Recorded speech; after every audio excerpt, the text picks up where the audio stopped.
Oi, pessoal, bom dia. Agora nós iremos fazer a correção dos exercícios do livro conceituais do capítulo 7 de Geografia 1. O capítulo 6 nos trouxe as informações de formação interna do relevo do planeta Terra. E o capítulo 7 nos traz as informações da questão dos agentes modeladores do relevo, que são os agentes externos. Exercícios conceituais. Exercício número 1.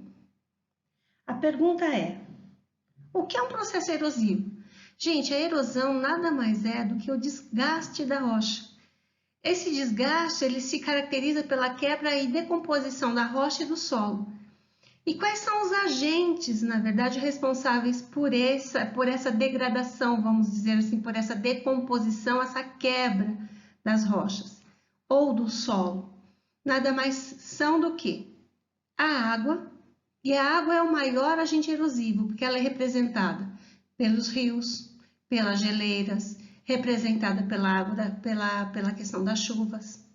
Nós temos os ventos e nós temos também a ação humana sobre essa questão do processo erosivo. A questão número 2, ele traz a relação de declividade de relevo, ou seja, regiões íngremes com grande caída, grande descida, e a questão das chuvas. Então, assim, quanto mais declividade, né, quanto mais inclinado for o relevo, maior vai ser o escoamento das águas nessas regiões. O que, na verdade, ajudaria seria a questão de ter a vegetação natural. Mas na maioria dessas encostas, principalmente aquelas que são ocupadas aí pela própria população, pela condição financeira de não ter aonde morar, ou pagar um aluguel, ou comprar uma casa num lugar melhor, tira-se a vegetação, que seria a proteção natural do local, e constrói-se as casas. E aí mais para frente a gente vai ver, nós já vimos em vários documentários, em várias reportagens, quais são as consequências desta atitude. O exercício 3 também traz essa relação da questão da declividade, né, do comprimento dessa encosta e em relação ao processo erosivo. Então, quanto maior for essa declividade do relevo, maior vai ser a velocidade da água e maior vai ser o processo erosivo nessa região, caso não tenha nenhuma proteção natural. O exercício 4, ele nos traz uma imagem dos perfis do solo, né? E a pergunta é: quais são os fatores ambientais que interagem para o desenvolvimento de um perfil do solo? Antes da gente falar dessa questão, é importante a gente lembrar o quão importante é o solo para a nossa vida. Não só para a população em geral, como para a questão da economia.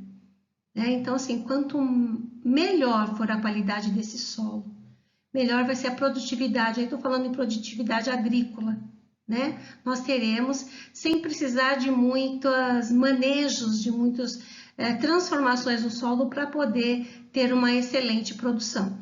Mas o solo nada mais é do que, eu falo assim, que é a parte arável da rocha, que foi, na verdade, composto a partir de muitos anos de composição, de decomposição de diversos tipos de rocha, por isso nós temos diversos tipos de solo.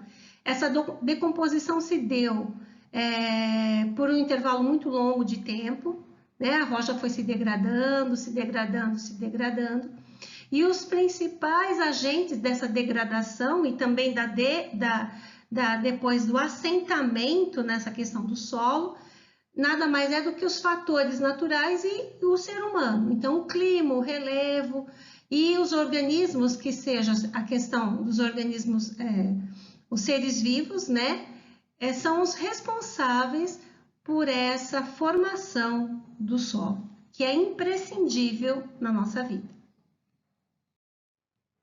O exercício 5 está voltado à atuação humana, né, em relação nas modificações do solo. Existem várias atuações dos seres humanos, mas as principais são a retirada da vegetação natural, né? E o solo fica desprotegido de qualquer ação climática, seja na questão da chuva, seja na questão dos ventos. Por isso que existe uma interação muito importante, natural, feita ali quando a gente estuda em geografia física, né? Relevo, clima e vegetação e hidrografia. São os 4 recursos naturais importantíssimos. A interação entre eles faz com que haja equilíbrio das questões naturais do planeta Terra. E o homem, pela sua ocupação, pelas nossas necessidades de urbanização, de industrialização, seja até da agricultura, seja do que for, a gente acaba desmatando e utilizando esse solo para proveito próprio. Claro, nós necessitamos disso tudo, mas já está no momento, na hora, né, de a gente pensar em recursos mais inteligentes na utilização desse solo. Uma outra coisa, uma outra modificação que a gente faz, a gente modifica o relevo através da construção de estradas, de túneis, de aterros, também para a nossa vida. E a gente também pode, né, e faz a alteração dos rios. O rio nada mais é do que um caminho que foi criado por ele mesmo, pela velocidade e pela direção que essa água, né, milhares de anos atrás, percorreu durante muito tempo. E aí hoje a gente canaliza os rios, a gente usa a água dos rios para construção de hidrelétrica, a gente constrói afluentes artificiais para levar água para outras regiões. Então, o homem, mediante todos os seus conhecimentos, ele tem uma questão muito grande de atuação dentro da interferência na questão do relevo e do solo. Agora vamos para os exercícios contextualizados deste mesmo capítulo. O exercício 6 nos traz a informação de uma pessoa que estava observando o caminho, na verdade, o caminho desse rio, o curso desse rio, levando sedimentos para o oceano. Tem um texto representando isso e ele traz uma pergunta assim: tendo em vista a dinâmica da crosta terrestre e seu relevo, o autor se refere ao quê? Então, o texto está se referindo ao quê?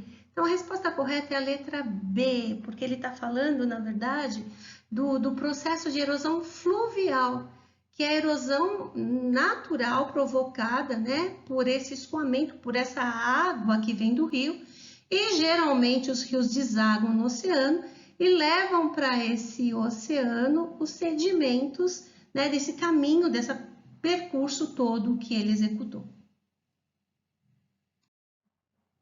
O exercício 7, ele nos traz uma imagem de uma encosta. Até assim, olhando bem o livro, a gente percebe que tem uma arborização ali e algumas casas em cima. Depois traz um texto sobre a questão das dificuldades que essas pessoas que moram nesses lugares, né? E a pergunta é assim: assinale a alternativa que descreve corretamente a forma de ocupação observada na imagem, tão comum em muitas cidades brasileiras.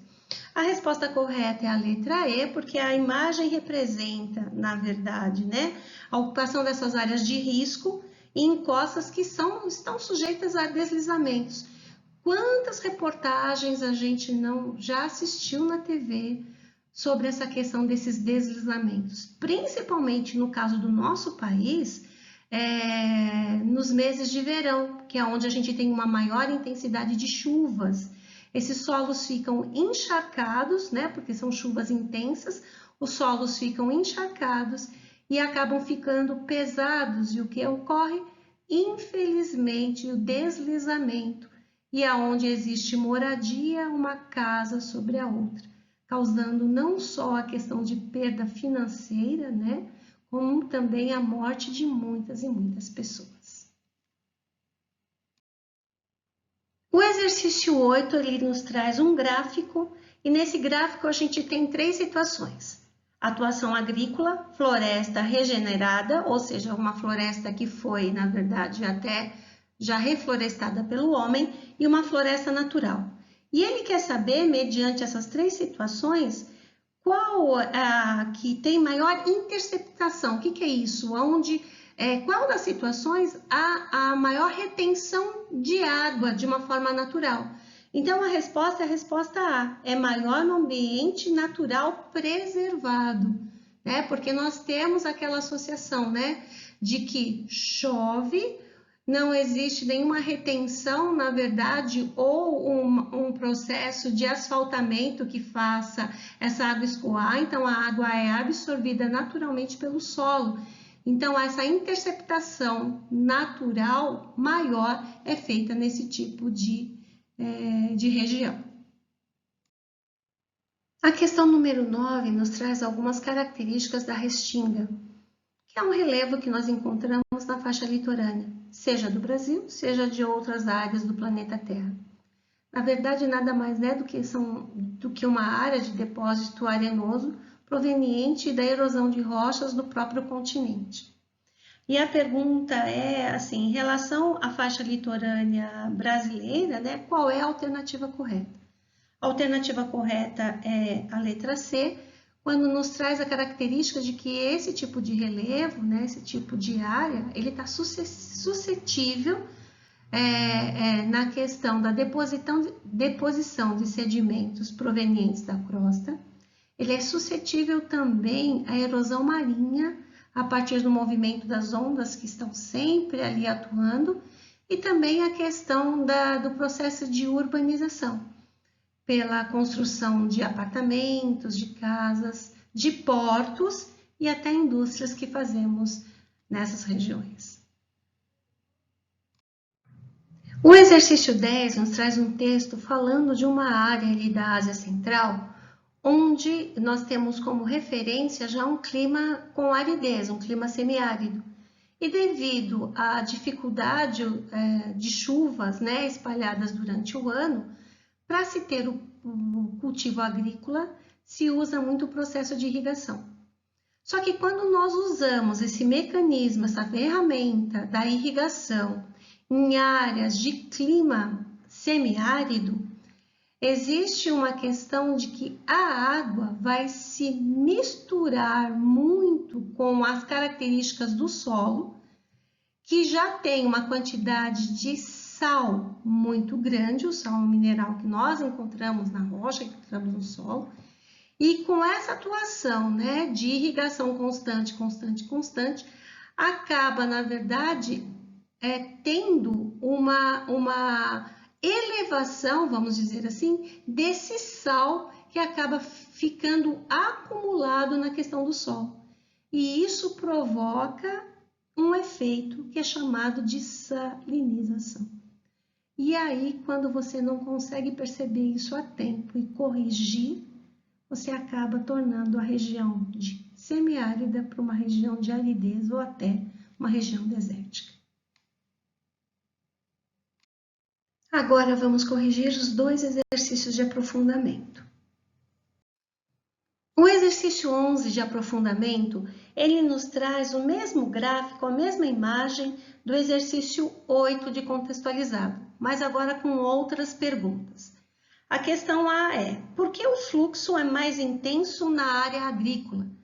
Gente, a agricultura é o processo econômico que mais necessita de água, né? Então, é por isso que aonde nós temos o setor primário, principalmente nas áreas de grande potencial agrícola, são as áreas que mais precisa da quantidade de água. Então, assim, a utilização das águas dos rios, principalmente quando existe numa questão de região onde não tem chuvas espalhadas no ano inteiro, a água desses rios ela é intimamente utilizada para a questão de irrigação. A questão número B, ele pergunta assim, ele nos traz como se fossem 3 bacias hidrográficas diferentes, e dentre essas bacias, ele quer saber qual delas o processo erosivo seria menos intenso. A gente já respondeu mais ou menos isso numa questão lá atrás. É na área de floresta natural. Porque a floresta natural, ela na verdade, ela tem um recurso de autoproteção, né? As árvores mais altas, elas recebem a chuva, seja ela branda, seja ela mais violenta. E ela já suaviza queda dessa água no solo. E fora isso, o solo sempre é revestido com folhas que caem, galhos, excremento dos animais. E aí esse revestimento também favorece que não haja uma intensidade na questão erosiva da região, ok?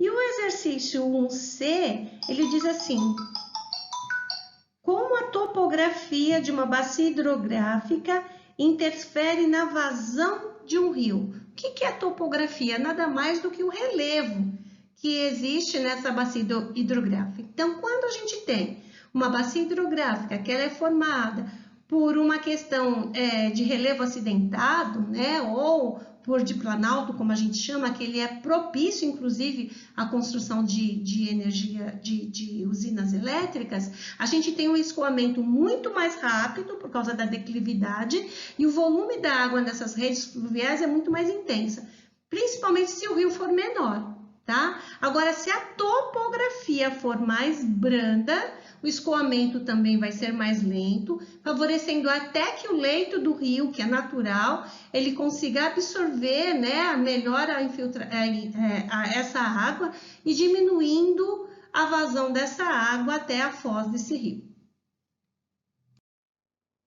O exercício 12 de aprofundamento, ele nos traz, na verdade, uma imagem representando aqui a formação de solos e algumas vegetações existentes nessa região, né?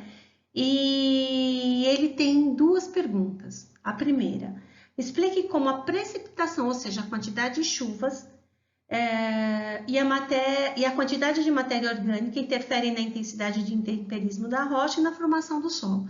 Então, assim, gente, a precipitação, a quantidade de chuvas que ocorre na região é um fator determinante para o processo de intemperismo de qualquer lugar. Mesmo que não seja uma questão de relevo inclinado, a quantidade de chuva, principalmente se forem chuvas bastante potentes, bastante fortes, ela, através dessa velocidade que a água cai no solo, ela carrega as partículas até onde tem o processo de deposição, de depósito ou de sedimentação dessa erosão. Ok? E quanto à formação do solo, o solo só se formou através do intemperismo da rocha, seja no processo químico, levado principalmente pela questão da água, seja no processo físico, por causa de altas temperaturas que fizeram e fazem com que a rocha se quebre, sofra esse processo de degradação, né? Então, o solo só se formou a partir disso. Por isso que a formação do solo é um processo muito antigo. Não foi de uma hora para outra que surgiram os diversos tipos de solo que nós temos no planeta Terra. E a questão da matéria orgânica acumulada, ela é responsável por trazer essa fertilidade, para trazer esse humus que o solo precisa, ok? E a questão número B, ele fala que nas regiões equatoriais os solos são mais profundos e com elevados teores de alumínio. Ele quer saber por que isso acontece. Os solos são mais profundos na região equatorial justamente por causa da questão da quantidade de chuva que acontece naquela região e também por ter temperaturas muito elevadas. Então, tudo isso facilita esse processo de intemperismo, de formação dos perfis de solo, tá? E como que o alumínio aparece? O alumínio é um mineral como o sal, eu falei numa questão anterior, que está presente em diversos tipos de rocha, né? Em diversos tipos já no subsolo dessa região. Então, quando a gente tem um lugar que chove demais e o solo é poroso, né? Ele tem os poros, a partir daí o que acontece? É a evaporação da água, não só da água superficial, mas da água também, que se aprofunda nesse solo, acaba trazendo à tona, elevando uma quantidade bastante grande de alumínio.